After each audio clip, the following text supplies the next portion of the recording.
So I can say as a patient, um, being a woman of 39, being vain, being young, it was hard for me.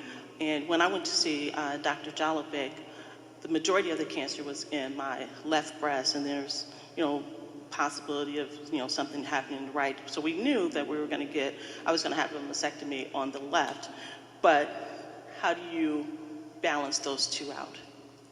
And I chose to have my reconstruction done immediately after surgery. Again, being vain, being a woman, being young, I knew that I could not wake up and not have anything. That would have been too traumatic for me. Knowing me, that was just not one of the choices. So Dr. Jolliff was very good explaining all of the different steps, and if we did this, what my survival rate was going to be. I knew that I had the option of having nipple sparing on my right, but not on my left. So I knew that I was going to lose my nipple on my left, but not on my right. And at that time, in my mind, I'm thinking, I still have to have something of me. I can't have all of it taken away. You go through so many different things at that time that sometimes it's overwhelming in making those decisions. And then after the fact, because I'm still vain, I have that issue, God's still working on me, I looked and I was like, man, I wish I'd have did got a new nipple on the other side, because they don't look the same. And this one, when they reconstructed it, that's kind of hot,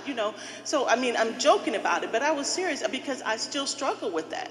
And any woman that's, been through breast cancer and has had those different, had to make those life choices, you stop and you look. Where it wasn't perfect before, you want it to be perfect now. It's just something's going on in your head, and it just keeps turning and it keeps turning.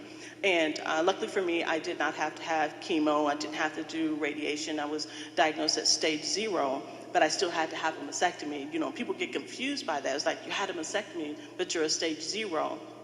There's so many things that you have to go through with the testing. I had the genetic testing. It still bothers me today, 5 years later, that I wanted that genetic testing to say something, because it would give me a reason on why I had breast cancer.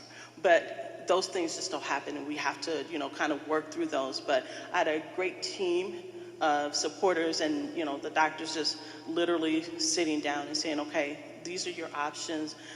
This is, the survival rate for this. If you do that, you have an option of doing that. So it was very clear, and that's what I love about the doctors that we have locally, and I'm sure the same thing here, is that they're going to break everything down for you.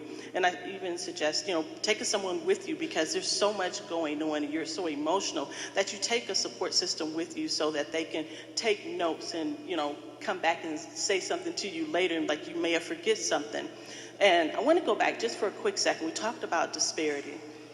One of the things I decided to do when I got diagnosed was to do a mammogram-a-thon, and that was to get 40 women, because I was turning 40, to get their mammogram on that day. So I think we had right about 44 women get their mammogram that day. And we talk about 1 in 8 women are going to get diagnosed with breast cancer.